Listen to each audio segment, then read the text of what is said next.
From dawn till dusk, Ford trucks are with you every mile of the way.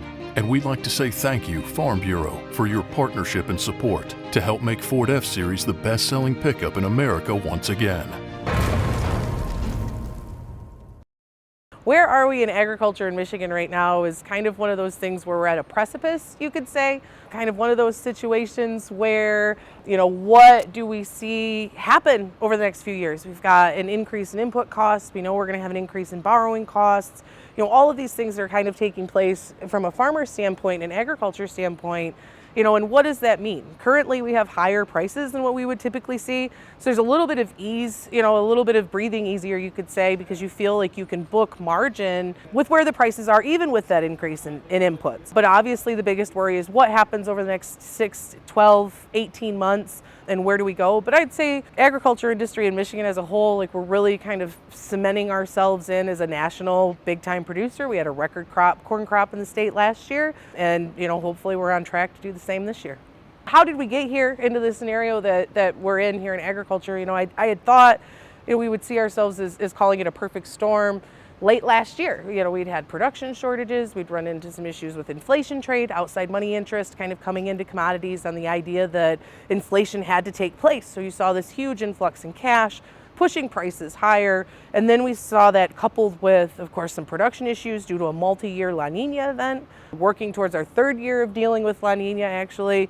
And then, of course, you had the Russian invasion of Ukraine. And so not only were we sitting in a situation where we would be trading at near record high levels anyway, just with the outside money interest and the crop shortages and the questions regarding the ability to move supply from where it is to where it is needed, we had the invasion in Ukraine really kind of throw that whole entire market on its head.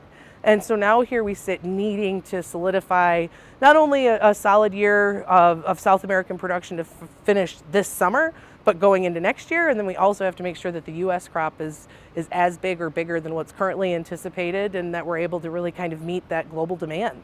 Corn specifically, here in Michigan, one of the struggles that we've run into, what we're watching is the cash market. And so we're hearing stories of bids and basis levels out west trading at historically high levels. And here in Michigan, we're looking at basis levels trading at values not seen since prior to ethanol. And so one of the things that I think we're seeing right now in corn, especially in Michigan, is we're still seeing significant demand via our ethanol plants. We're down one plant from where we started a handful of years ago. We still haven't seen that Riga plant come back online, but the other plants in the state are running strongly. Margins are really solid for them, so we're comfortable there. One of the biggest things that we've run into is the ability to move grain out of the state.